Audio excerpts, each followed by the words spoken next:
Dans une petite ville portuaire où les vagues de la mer chantaient jour et nuit, vivait un garçon de 10 ans nommé Yanis. Il habitait avec sa mère dans un petit appartement au-dessus d'une vieille librairie. Sa mère travaillait très dur comme couturière pour subvenir à leurs besoins, mais l'argent manquait toujours. Yanis rêvait de pouvoir l'aider, de lui offrir une vie meilleure où elle n'aurait pas à travailler jusqu'à tard dans la nuit, les yeux fatigués et les doigts endoloris. Il rêvait aussi d'aventures extraordinaires, de trésors cachés et de magie, comme dans les livres qu'il dévorait à la bibliothèque. Un samedi après-midi pluvieux, Yanis explorait le grenier poussiéreux de la librairie, un endroit que le vieux propriétaire, M. Karim, lui avait finalement permis de visiter. Le grenier était rempli de vieilles caisses, de livres empilés jusqu'au plafond et d'objets étranges venus du monde entier.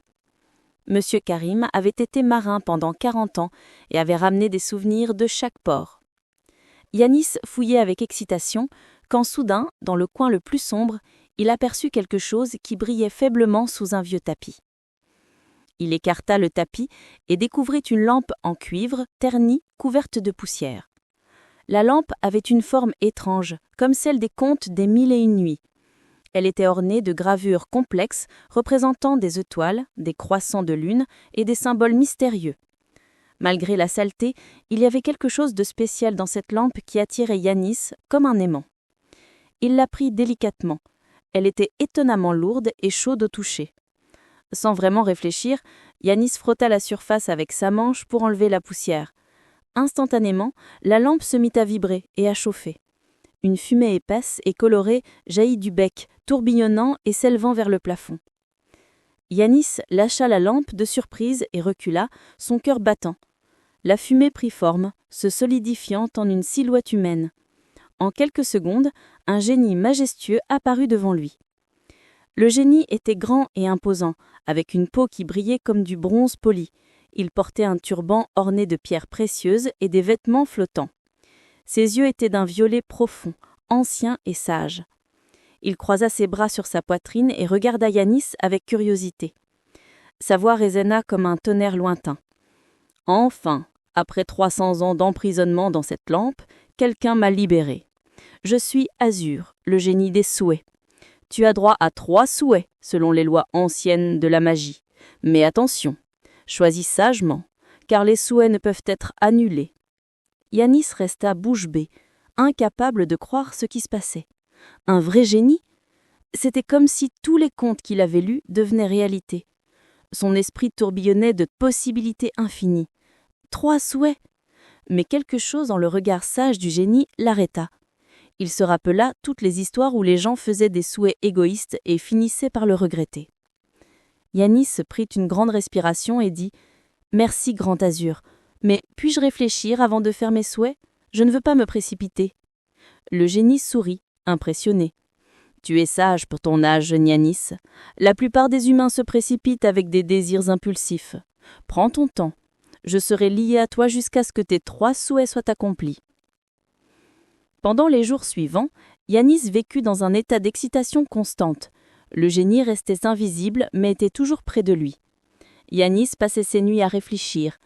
Son premier instinct était de souhaiter la richesse.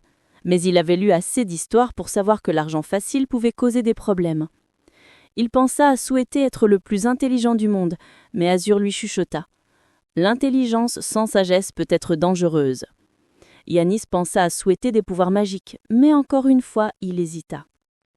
Après une semaine de réflexion, Yanis se promenait sur le port quand il vit quelque chose qui lui brisa le cœur.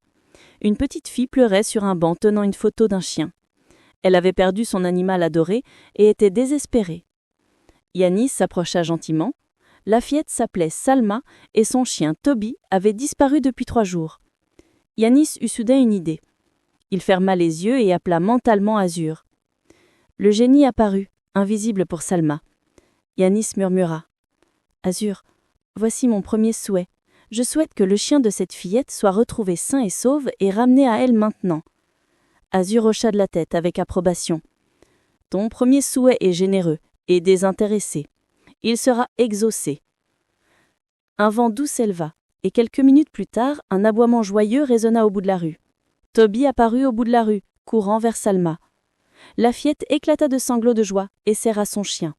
Elle remercia Yanis encore et encore, ne sachant pas qu'il avait utilisé un souhait magique pour elle. Ce soir-là, Azur apparut avec un sourire étrange. « Tu as utilisé ton premier souhait pour une inconnue, plutôt que pour toi-même. C'est rare, très rare. Tu commences à comprendre quelque chose d'important. » Yanis se sentit bien, plus heureux qu'il ne l'avait été depuis longtemps.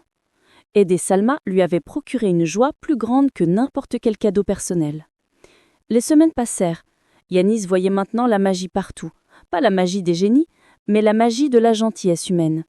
Il voyait sa mère qui cousait patiemment, offrant toujours un sourire. Il voyait Monsieur Karim qui donnait des livres gratuits aux enfants pauvres.